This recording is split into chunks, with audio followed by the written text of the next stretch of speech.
Quyidagi misolni ko'rib ketamiz. Demak, bu yerda silindr konus ichiga silindr joylashtirilgan ekan va shartida aytyaptiki, AF FO ga teng. AF masofa FO masofaga teng. Bu konus tengyonli bo'lganligi uchun ikkinchi tomonlar ham teng bo'ladi. Keling o'sha masofalarni biror-bir x dan deylik. X va bu yerdan agar balandlik tushiradigan bo'lsak va mana bu silindr radiuslarini o'tkazadigan bo'lsak, mana bu masofamiz 2r bo'lib qoladi, silindr radiusi, va mana bu yon tomoni ham o'rtasi bo'ladi parallel bo'lgandan keyin. H bo'ladigan bo'lsa, H esa 4r ga teng bo'lib qoladi. Shu yerda o'zi 2-34-savolni javobi yechilib ketyapti. Agar sezgan bo'lsak, silindr radiusining konus balandligiga nisbati. Silindr radiusi r, konus balandligi esa h edi va yuqorida biz h teng 4r ligini isbotlaganimiz uchun o'rniga qo'yib yuboradigan bo'lsak,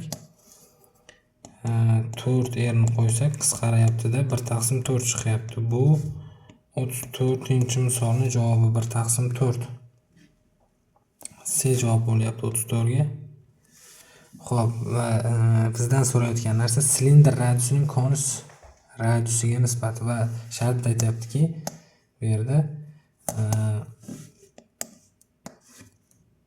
silindr va konus hajmlari nisbati 3/8. Demak, silindrning konus hajmiga nisbati 3/8 ekan. Shundan foydalanib silindrning hajmi pi r kvadrat h deymiz. Silindr uchun esa h balandlik bu 2x masofaga teng bo'lyapti. E'tibor bersak chizmaga. Bu yerda 2x balandlik bor silindrda. Xo'p, demak h o'rniga 2x qo'yamiz. Taqsim konus 1/3 pi radius kvadrat deyapti. Konus uchun radius esa 2x masofa bo'lyapti. Demak, 4x kvadrat bo'ladi. R kvadrat h bo'lyapti. Teng 3/8. H o'rniga biz 4r qo'ya olamiz. Yuqorida aytdik. Pi lar qisqardi. 3 bilan 3 ham qisqarib ketadi. Demak, x lar ham qisqardi. 2 bilan 4 ham qisqardi. Suratda r kvadrat, mahrajda 2x h o'rniga 4r qo'yishimiz mumkin. Teng 1/8. 8 lar qisqardi. Proporsiya qilsak, r teng x bo'lib qoldi. Demak, shartda aytayotgandiki, silindr radiusining, demak 33 bo'ladi. Silindr radiusining konus radiusiga nisbati. Silindr radiusiga e'tibor beramiz. R ni o'zi. Silindr radiusidan keyin konus radiusiga e'tibor beramiz. 2x. Radius ham x ga teng bo'lgandan keyin bular qisqarib ketadi-da, 1/2 chiqadi. Demak, 33 javob 1/2 bu B kalit. Va 35-savolda shunday deyaptiki, silindr to'la sirtining S to'la silindr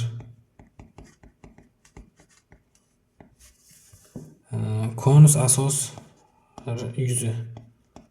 Konus asos silindrning to'la sirti, demak 2 pi silindrning radiusi r, 2 pi r kvadrat plus 2 pi r h esa 2x ga teng. Taqsim konus asos. Konus asosi pi kara r kvadrat, ya'ni 2x ni kvadrat 4x kvadrat. Bu yerda radiusni o'rniga x bilan radius bir xil. Shuning uchun 2 pi x kvadrat qo'yishimiz mumkin, plus 4 pi x kvadrat taqsim 4 pi x kvadrat. Bu 6/4 yoki 3/2 bo'lyapti qisqargandan keyin. 35 da javob 3/2. Shunday variant D kalitda bor. Demak, shunga o'xshash misollarni yechimini o'rganish kerak bo'lsa, bizni Telegram kanaliga a'zo bo'ling. Telegram kanal matematika 1997.